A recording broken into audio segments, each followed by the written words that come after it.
और इससे पहले कल पीएम मोदी ने बंगाल चुनाव प्रचार का शंखनाद कूच बिहार से किया। कूच बिहार की रैली में पीएम मोदी ने टीएमसी पर तुष्टीकरण का आरोप लगाया है।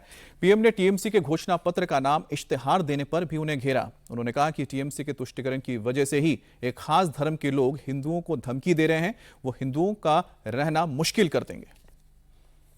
अभी टीएमसी ने अपना घोषणा पत्र जारी किया, लेकिन उसका नाम उन्होंने बांग्ला भाषा में नहीं रखा, बल्कि उसे इश्तेहार कहा जा रहा है।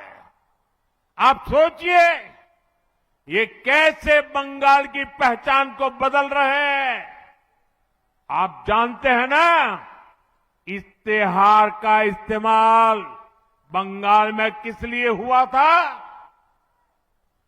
1905 में मजहबी ताकतों ने बंगाल में लाल इश्तेहार जारी किया था। उसके बाद हिंदुओं का नरसंहार किया गया था। टीएमसी हमें उसी की याद दिलाना चाहती है। आपको भूलना नहीं है, यहां निर्मम सरकार में खुलेआम धमकी दी रही है। ये खास मजहब के लोग बंगाल में हिंदुओं का रहना मुश्किल कर देंगे।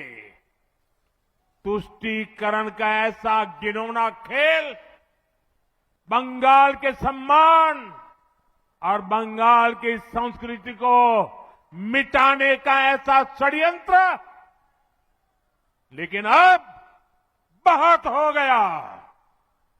अब बंगाल की पहचान बदलने वालों की विदाई बंगाल ने तय कर ली है।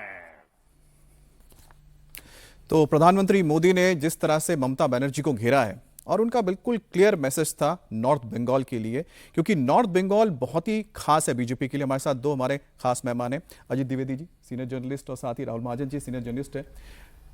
अजीत जी, प्रधानमंत्री मोदी की ही बात से शुरुआत करते हैं, तो पहले जरा उस वीडियो का जिक्र करते हैं जो वीडियो देखने को मिला था, और प्रधानमंत्री मोदी की जो बातचीत हो रही है और उससे ये प्रधानमंत्री का जो कॉन्फिडेंस आया होगा, क्योंकि पिछली बार 2021 में भी 9 में से 7 सीटें तो बीजेपी की आई थी। कुछ भी गढ़ है बीजेपी का, पूरा उत्तरी बंगाल बीजेपी का गढ़ है। उत्तरी बंगाल की 54 सीटों में से 30 बीजेपी ने जीती थी, और ये पूरा इलाका जो है, चाहे वो कूच बिहार देखिए, अलीपुरद्वार देखिए, दार्जिलिंग देखिए, कलिम्पोंग देखिए, उत्तरी दिनाजपुर, दक्षिणी दिनाजपुर, मालदा थोड़ा टफ इलाका है, लेकिन बाकी उस पूरे इलाके में भारतीय जनता पार्टी का मजबूत असर है। कूच बिहार तो खैर मजबूत असर है ही, और वहाँ वो कोच राजवंशी जो दलित समाज के जो लोग हैं, वहाँ से वहीं से एक राज्यसभा भी भेजा। वहाँ के जो राजा थे उनको, वो उसी समाज से आते थे, कोच राजवंशी से, अनंत महाराज को। हाँ, तो वो एक सामाजिक समीकरण भी बीजेपी के पक्ष में है और राजनीतिक समीकरण भी भारतीय जनता पार्टी के पक्ष में है। फिर आपकी बात को कंटिन्यू कीजिएगा, क्योंकि अनंत महाराज का जो जिक्र किया आपने, अनंत महाराज जिनको नरेंद्र राय का नाम से जाना जाता है,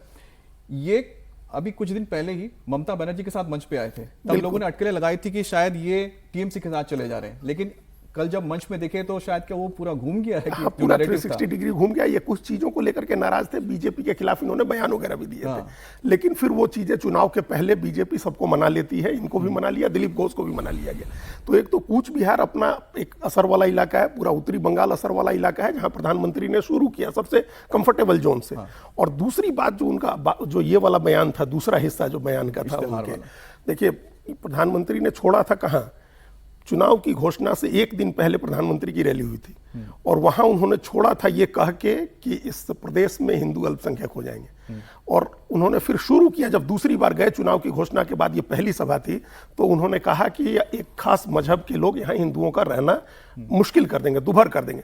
तो ये बहुत ही स्पष्ट हो गया है कि चुनाव इसी लाइन पर जा रहा है। एक तरफ तुष्टीकरण है, जिसको प्रधानमंत्री ने कहा, एक तरफ तुष्टीकरण है, और दूसरी तरफ सांप्रदायिक आधार पर ध्रुवीकरण है। और ये उसके बगैर बीजेपी नहीं जीत सकती। हम बार बार कहते हैं कि 10 में से 6 हिंदू वोट दे रहा है, एक और देगा, तब बीजेपी जीत जाएगी। मतलब 70% पोलराइजेशन की जरूरत है हिंदू वोट की। और नॉर्थ बंगाल की बात हम जब कर रहे हैं, तो नॉर्थ बंगाल में पोलराइजेशन वाकई में ही बीजेपी के हक में जाता है, बिल्कुल जाता है। और जो हम ग्राफिक्स दिखा रहे हैं, ग्राफिक्स फिर से दिखाइएगा, तो उसमें आप देखिए कि जो वहां के जिले हैं, उन जिलों में जो आबादी है, मुस्लिम आबादी, आप सोचिए कि मुर्शिदाबाद में 66% है, यहाँ पर हिंदू अल्पसंख्यक हैं, मालदा में भी हिंदू अल्पसंख्यक हैं, दिनाजपुर में आप कह सकते हैं कि बस कुछ एक पॉइंट का बचा हुआ है, और बाकी दक्षिण 24 परगना और जो भीरभूम देख रहे हैं, क्योंकि वहाँ की राजनीति अलग होती है। राहुल सर, जिस तरह से प्रधानमंत्री मोदी ने एक लाइन खींच दी है और उन्होंने जिस तरह से इश्तिहार को लेकर कहते हैं ना इशारों इशारों में समझा दिया लोगों को, तो नॉर्थ बंगाल में बीजेपी को क्या ये पता है कि अगर हम यहां पर मैक्सिमम सीटें जीत सकते हैं तो उसकी सबसे बड़ी वजह होगी पोलराइजेशन, क्योंकि उसका फायदा उनको पिछले चुनाव में मिला और क्या इस बार भी मिलता दिख रहा है? देखिए बिल्कुल साफ है, 2016 तक तो जो टीएमसी है मेरे ख्याल से 25 सीटें उस पूरे इलाके में जीतती थी, तो ये जो पलटा है ये 2019 के बाद से ये सारी चीजें पलट गई हैं। और 21 में तो और ज्यादा हुई हैं। हाँ 21 में नेचुरली, 19 के लोकसभा में ज्यादा लोकसभा में क्योंकि चेंज हो गया था, तो उसके बाद ये है। तो दो इलाके हैं मेजरली बीजेपी के इन्फ्लुएंस के, एक नॉर्थ बंगाल का इलाका है, एक दूसरा जो हम कहते हैं जंगल महल का इलाका है। जंगल महल में 40 सीटें हैं लगभग। ये जो इलाके हैं इसमें पुरुलिया, बांकुरा, ये सारे इलाके, झारग्राम पूरा इलाका, झारग्राम वगैरह ये इलाके आते हैं। और इसमें 40 में से जो टीएमसी है वो लगभग जो है 35 सीटें जीता करती थी, लेकिन 2021 के चुनाव में ये जो गिर के 15 हो गई थी, तो मेजर डेंट आपको वहां लगता है। तो ये सारे इलाके, ये जो जंगल, मैंने महल का इलाका बोला, यहाँ पर जो राजवंशी कम्युनिटी है, एससी कम्युनिटी है, ये सारी है, तो इसमें और हिंदू कम्युनिटी, इससे उनको काफ़ी ज़्यादा सपोर्ट मिलता है। दूसरा नॉर्थ बंगाल का उन्होंने बताया, ये सारा समीकरण बताया। नॉर्थ बंगाल बीजेपी के लिए बहुत इंपॉर्टेंट है। दूसरा, बीजेपी अगर इस चुनाव को जीतना चाहती है तो साउथ बंगाल और ग्रेटर कोलकाता, ये इलाके ऐसे हैं जो एकदम मतलब टीएमसी के गढ़ हैं। अगर वहां पे डेंट नहीं कर पाते हैं तो चुनाव हाथ से निकल